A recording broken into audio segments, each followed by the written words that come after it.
جب حضرت مہدی کی قیادت میں مسلمان صاحب ایمان اہل عرب یہودیوں اور عیسائیوں کی طاقت سے ٹکرائیں گے تو ان کی مدد کے لیے دو جانب سے اللہ تعالیٰ کچھ بھیجیں گے مدد. ایک تو آخری مرحلے میں مدد آئے گی حضرت مسیح عیسیٰ ابن مریم کا نزول، جو یہودیوں کی طرف رسول بنا کر بھیجے گئے تھے. انہیں یہودیوں نے اپنے خیال میں سولی پر چڑھا دیا، لیکن اللہ نے فرمایا وما صلبوہ وما قتلوہ ولکن شبہ لہم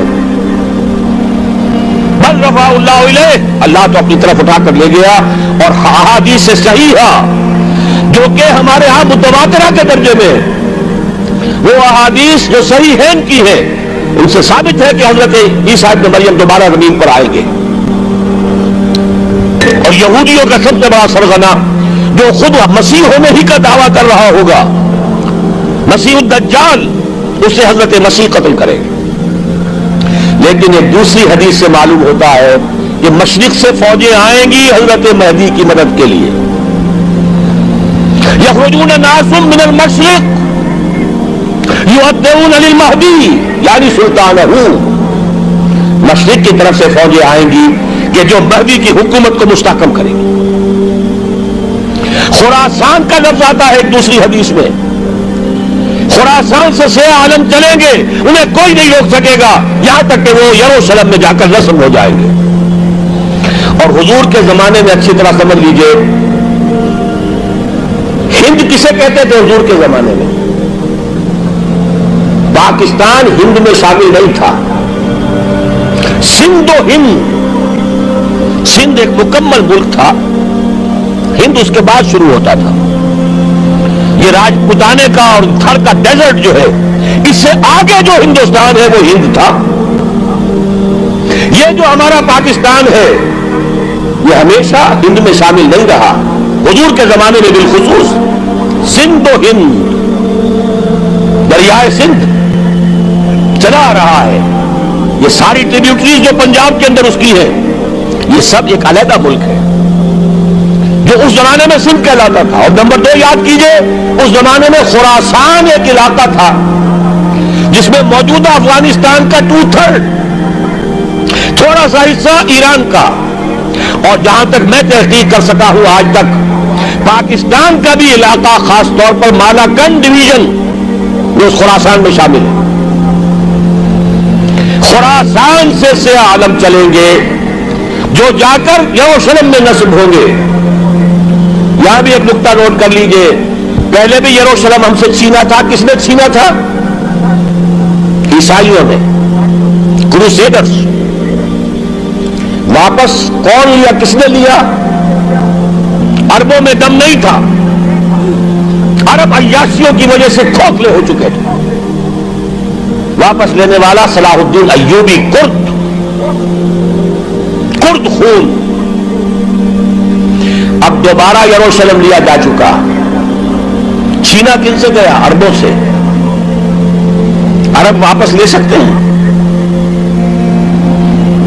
کوئی اندیشہ اگر ہو سکتا تھا عراق کے بارے میں کہ شاید اس کے ایٹمک دانت نکل آئے، جو سازش کی گئی، جس طرح اس احمق اور پاگل صدام حسین کو دام میں پھنسایا گیا.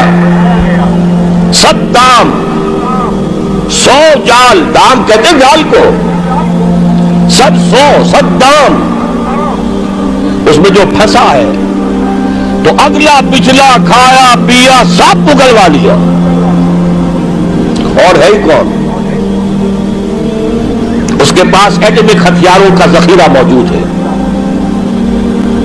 اور کسی کے وہ ایٹمک دانت بھی نکلنے نہیں دے رہے.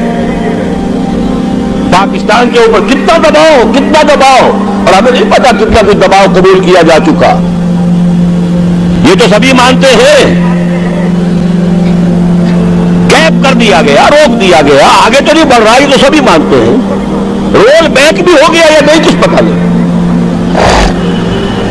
لیکن کسی صورت یہ نہیں تسلیم کریں گے، قبول کریں گے کہ کسی مسلمان ملک کے پاس ایٹم بم آ جائے. یہودیوں کے پاس ذخیرہ موجود، سب جانتے ہیں. بہرحال یہ جان لیجئے اس علاقے سے امید ہوتی ہے سندھ اور خراسان حالات بہت خراب ہیں ہمارے، اور حالات بہت خراب ہیں افغانستان کے بھی، لیکن حالات کے بدلتے اللہ تعالیٰ کی مشیت کے تحت دیر نہیں لگا کرتے۔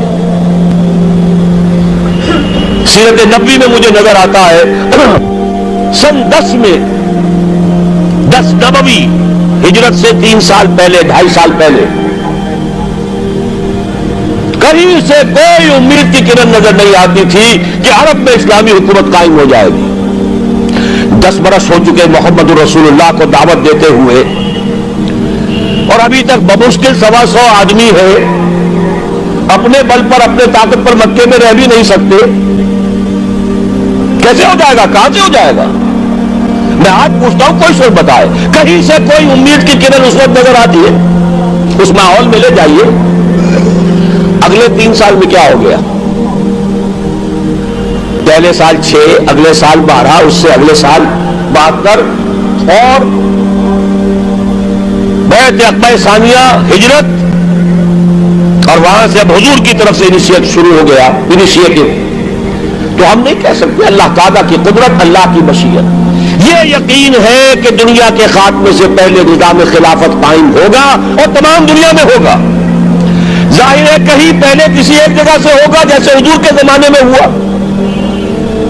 اگر بیک وقت پوری دنیا میں ہو سکتا تو حضور کے دست مبارک سے ہوتا۔ اگر حضور کے دست مبارک سے بھی ایک ملک میں ہوا، جزیرہ نما عرب میں ہوا، پھر حضور کے امتی ہے نا، ابو بکر ہے، عمر ہے، عثمان ہے، صحابہ کرام کی فوجیں نکلی ہیں، امتی ہے، امتیوں کے ہاتھوں اس کی توسیع ہوئی۔ اب بھی یہی ہوگا، کسی ایک علاقے میں ہوگا۔ میرا گمان ہے، میں یہ یقین سے نہیں کہہ سکتا، گمان بھی میرا ان احادیث کی روشنی میں ہے جو میں نے آپ کو بتا دی اور موجود ہے اس کتابچے کے اندر۔ علامہ اقبال نے بھی انہی کے حوالے سے کئی کہا ہے، نیرے عرب کو آئی ٹھنڈی ہوا جہاں سے، میرا وطن وہی ہے، میرا وطن وہی ہے۔ اس علاقے سے کچھ ہونے والا ہے اور ہوگا انشاءاللہ۔ میری زندگی میں نہ ہو، آپ کی زندگی میں نہ ہو، کوئی پرواہ نہیں۔ حضرت حمزہ تو شہید ہو گئے غزوہ احد میں، 5 سال کے بعد حضور مکے میں داخل ہوئے ہیں فاتح کی حیثیت سے۔ حضرت حمزہ کی نگاہوں نے، ان آنکھوں نے تو نہیں دیکھا، عالم ارواح میں اللہ نے کیا مشاہدہ کرایا ہوگا انہیں، وہ تو ہمیں معلوم نہیں۔ 5 صحابہ شہید کر دیے گئے مکے ہی میں، بہت بڑی کامیابی۔ اپنی جان لگا دیں، اپنے آپ کو کھپا دیں، اپنے آپ کو مٹا دیں۔ جس طرح روڑی کوٹ کر بنیادوں میں بھر دی جاتی ہے، ہماری ہڈیوں کا چوڑا بنا کر اور ہمارے خون کے اندر اسے گون کر اگر وہاں ڈال دیا جائے، اس سے بڑی سعادت کوئی نہیں۔ اس پر تعمیر ہو خلافت علی منہاج النبوہ کی، ہم اس کی بنیاد کے اندر دفن ہو جائیں، یہی بہت بڑی سعادت ہے۔ لیکن یہ ہوگا، میں نے عرض کیا تھا کہ یقین ہے مجھے کہ ہوگا، اور ہر صاحب ایمان کو یقین ہونا چاہیے کہ ہوگا۔ باقی یہ کہ یہ آثار ہے اور احادیث بھی ہے، اور 400 برس کی تاریخ بھی بتاتی ہے کہ یہی سے ہوگا۔ 1000 برس تک سارے مجددین امت عالم عرب میں پیدا ہوئے۔ 11ویں صدی کا مجدد اعظم شیخ احمد سرہندی کہاں دفن ہے؟ سرہند میں، ہندوستان میں۔ 12ویں صدی کا مجدد اعظم شاہ ولی اللہ دہلوی کہاں دفن ہے؟ دہلی میں۔ 13ویں صدی کا مجدد اعظم سید احمد بریلوی، ان کی تو قبر بھی معلوم نہیں، لیکن ان کا خون جذب ہوا دریائے کلہار میں، اور ان کے سینکڑوں ساتھیوں کی لاشیں اس بالاکوٹ کے مقام پر۔ 14ویں صدی کے مجدد اعظم شیخ الہند، لیکن ان کے ساتھ ساتھ اتنے اعظم رجال، علامہ اقبال جیسا مفکر، مولانا مودودی جیسا مصنف، مولانا الیاس جیسا مبلغ، کہیں اور ہمیں دکھا دیجیے آپ۔ میں کل کہیں عرض کر رہا تھا، دیکھیے پہلے جو ہے 1000 برس تک ہر خیر ہندوستان میں باہر سے آ رہا تھا۔ معین الدین اجمیری باہر سے آ رہے ہیں، شیخ علی اجمیری باہر سے آ رہے ہیں، سندھ میں جتنے اولیاء دفن ہیں سب کے سب باہر سے ایران سے چلے آ رہے ہیں.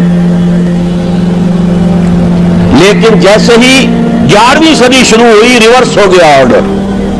اب سلسلہ مجددیہ نقش بندیہ اب ہندوستان سے نکل کر پھیل رہا ہے.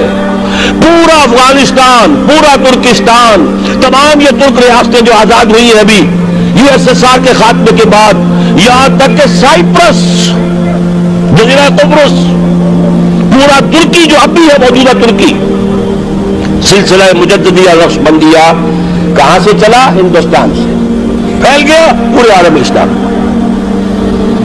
مفکر، علماء دین اور تمام علوم دینی کا مجدد شاہ ولی اللہ دہلوی، خالص ترین جہاد فی سبیل اللہ دور صحابہ کے بعد جماعت مجاہدین جام شہادت نوش کیا، سینکڑوں ہمارے مجاہدین. پھر 14ویں صدی میں اقبال جیسا مفکر، مودودی جیسا، دوبارہ دوہرا رہا ہوں، مصنف، مولانا الیاس جیسا مبلغ، مجھے تو کوئی نظر نہیں آتا. تمام مسلمان ممالک آزاد ہوئے، کہیں اسلام کا نام نہیں لگا. نہ سرکاروں نے نعرہ لگایا، نہ کہیں کسی اور نے نعرہ لگایا. عربوں نے بھی عرب نیشنلزم کا نعرہ لگایا، اسلام کا نعرہ نہیں. تحریک پاکستان میں نعرہ لگا، پاکستان کا مطلب کیا؟ لا الہ الا اللہ.